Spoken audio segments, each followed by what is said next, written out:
Dorothy began to sob at this, for she felt lonely among all these strange people.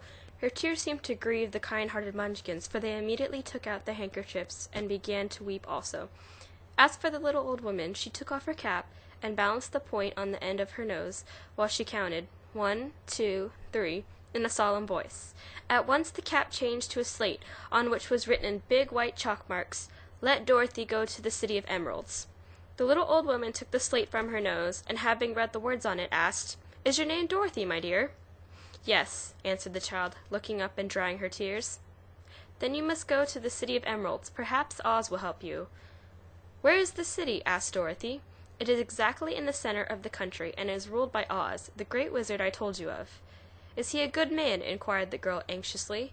"He is a good wizard. Whether he is a man or not I cannot tell, for I have never seen him." "How can I get there?" asked Dorothy. "You must walk. It is a long journey through a country that is sometimes pleasant and sometimes dark and terrible. However, I will use all the magic arts I know of to keep you from harm." "Won't you go with me?" pleaded the girl, who had only begun to look upon this little old woman as her only friend. "No, I cannot do that," she replied, "but I will give you my kiss, and no one will dare injure a person who has been kissed by the Witch of the North." She came close to Dorothy and kissed her gently on the forehead. Where her lips touched the girl, they left a round shining mark, as Dorothy found out soon after. "The road to the City of Emeralds is paved with yellow brick," said the witch, "so you could not miss it. When you get to Oz, do not be afraid of him, but tell your story and ask him to help you. Goodbye, my dear." The three Munchkins bowed low to her and wished her a pleasant journey, after which they walked away through the trees. The witch gave Dorothy a friendly little nod, whirled around on her left heel 3 times, and straightway disappeared, much to the surprise of little Toto, who barked after her loudly enough when she had gone, because he had been afraid even to growl while she stood by. But Dorothy, knowing her to be a witch, had expected her to disappear in just this way, and was not surprised in the least. Chapter 3. How Dorothy Saved the Scarecrow. When Dorothy was alone, she began to feel hungry, so she went to the cupboard and cut herself some bread, which she spread with butter. She gave some to Toto, and taking a pail from the shelf, she carried it down to the little brook and filled it with clear, sparkling water. Toto ran over to the trees and began to bark at the bird sitting there. Dorothy went to get him, and saw such delicious fruit hanging from the branches that she gathered some of it, finding it just what she wanted to help her get out of breakfast. Then she went back to the house, and having helped herself and Toto to a good drink of cool, clear water, she set out making a journey for the City of Emeralds. Dorothy had only one other dress, but that happened to be clean, and was hanging on the peg beside her bed. It was gingham, with checks of white and blue, and although the blue was somewhat faded with many washings, it was still a pretty frock. The girl washed herself carefully, dressed herself in clean gingham, and tied a pink sunbonnet on her head. She took a little basket and filled it with bread from the cupboard, laying a white cloth over the top. Then she looked down at her feet and noticed how old and worn her shoes were. "They surely will never do for the long journey, Toto," she said. And Toto looked up into her face with his little black eyes, and wagged his tail to show that he knew what she meant. At that moment Dorothy saw lying on the table the silver shoes which belonged to the Witch of the East. "I wonder if they will fit me," she asked Toto. "They would just be the thing to take a long walk in, for they could not wear out." She took off her old leather shoes and tried on the silver ones, which fitted her as well as they had been made for her. Finally she picked up her basket. "Come along, Toto," she said. "We will go to the great Emerald City and ask the great Oz how to get back to Kansas." She closed the door, locked it, and put the key carefully in the pocket of her dress, and so with Toto trotting along soberly behind her, she started on her journey. There were several roads nearby, but it did not take her long to find the one paved with yellow bricks. Within a short time she was walking briskly towards the Emerald City, her silver shoes twinkling merry on the bright, hard, yellow roadbed. The sun shone bright, and the birds sang sweetly, and Dorothy did not feel so bad as you might think a little girl would, who had suddenly been whisked away from her own country and set down in the midst of a strange land. She was surprised as she walked along to see how pretty the country was about her.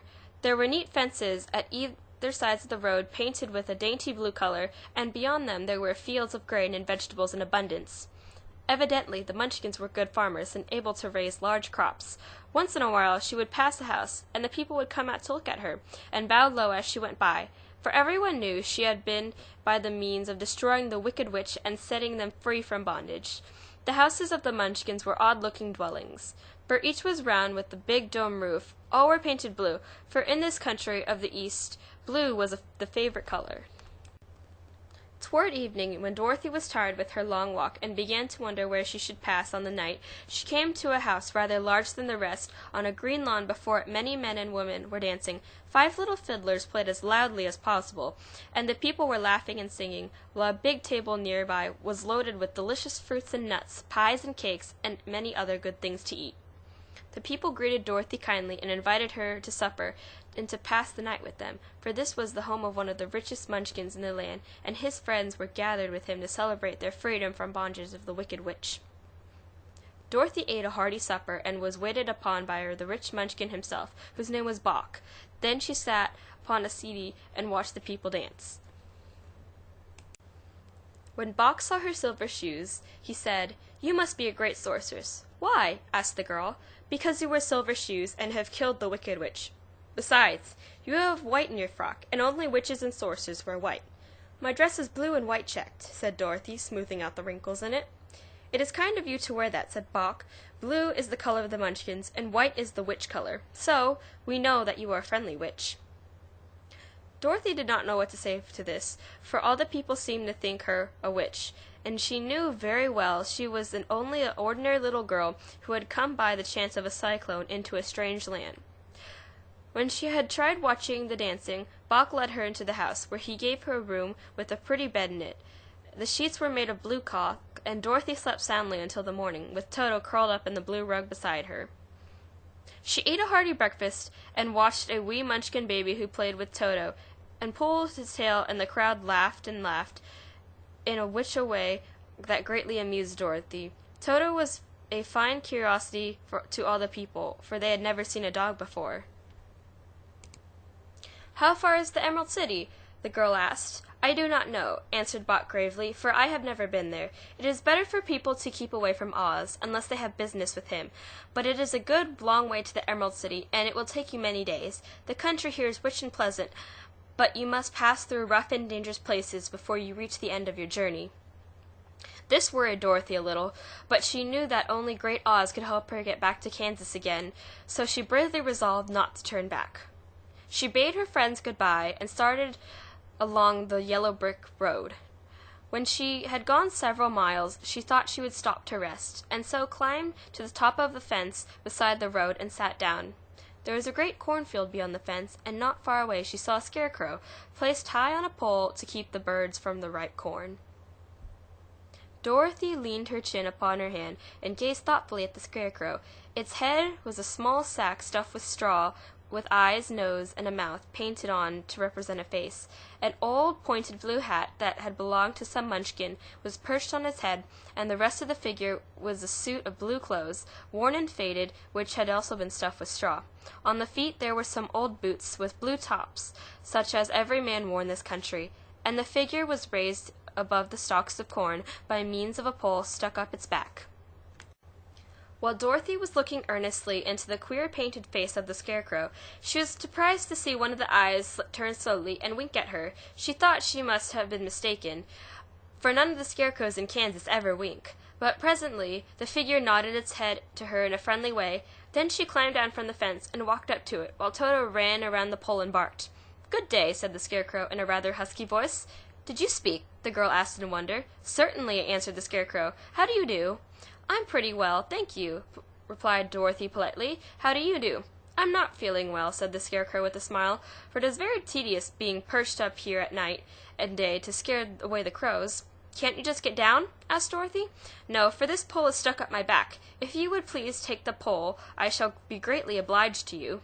Dorothy began to reach up both arms and lifted the figure off the pole, for being stuffed with straw, it was quite light. "Thank you very much," said the scarecrow, when he had been set down on the ground. "I feel like a new man." Dorothy was puzzled at this, for it sounded queer to hear a stuffed man speak, and to see him bow and walk along beside her. "Who are you?" asked the scarecrow, when he had stretched himself and yawned. "And where are you going?" "My name is Dorothy," said the girl, "and I'm going to the Emerald City to ask Great Oz to send me back to Kansas." "Where is the Emerald City?" he inquired, "and who is this Oz?" "Why, don't you know?" she returned in surprise.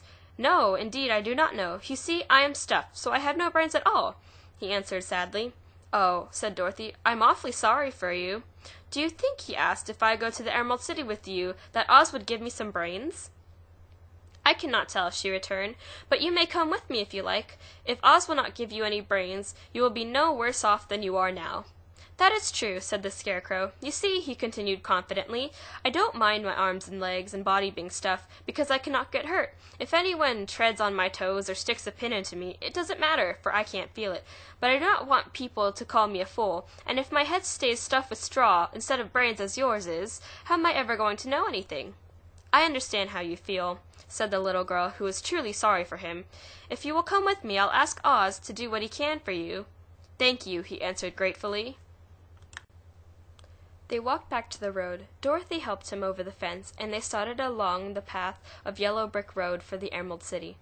Toto did not like this addition to the party at first. He smelled around the stuffed man as if he suspected there might be a nest of rats in the straw, and he often growled in an unfriendly way at the Scarecrow. "Don't mind Toto," said Dorothy to her new friend. "He never bites." "Oh, I'm not afraid," replied the Scarecrow. "He can't hurt the straw. Do let me carry the basket for you. I shall not mind it, for I can get tired. I'll tell you a secret," he continued, as walking along. "There is only one thing in the world I'm afraid of." "What is that?" asked Dorothy. "The Munchkin farmer who made you?" "No," answered the Scarecrow. "It's a lighted match." Chapter 4. The Road Through the Forest. After a few hours the road began to be rough, and the walking grew so difficult that the Scarecrow often stumbled over the yellow bricks, which were here very uneven. Sometimes, indeed, they were broken or missing altogether, leaving holes that Toto jumped across and Dorothy walked around. As for the Scarecrow, having no brains, he walked straight ahead, and so stepped into the holes, and fell at full length on the hard bricks. It never hurt him, however, and Dorothy would pick him up and set him upon his feet again, while he joined her in laughing merrily at his own mishap. The farms were not nearly so well cared for here as they were further back. There were fewer houses and fewer fruit trees, and the farther they went, the more dismal and lonesome the country became. At noon they sat down by the roadside near a little brook, and Dorothy opened her basket and got out some bread. She offered a piece to the Scarecrow, but he refused. "I am never hungry," he said, "and it is a lucky thing I am not, for my mouth is only painted, and if I should cut a hole in it so I could eat, the straw I'm stuffed with would come out, and that would spoil the shape of my head." Dorothy saw at once that this was true, so she only nodded and went on eating her bread. "Tell me something about yourself and the country you came from," said the Scarecrow when she finished her dinner. So she told him everything about Kansas, and how gray everything was there, and how the cyclone carried her to this queer land of Oz. The Scarecrow listened carefully and said, "I cannot understand why you wish to leave this beautiful country and go back to the dry, gray place you call Kansas." "That is because you have no brains," answered the girl. "No matter how dreary or gray our homes are, we people of flesh and blood would rather live there than in any other country, be it ever so beautiful. There is no place like home." The Scarecrow sighed. "Of course I cannot understand," he said. "If your heads were stuffed with straw like mine, you would probably live in all the beautiful places, and then Kansas would have no people at all. It is fortunate that Kansas people have brains."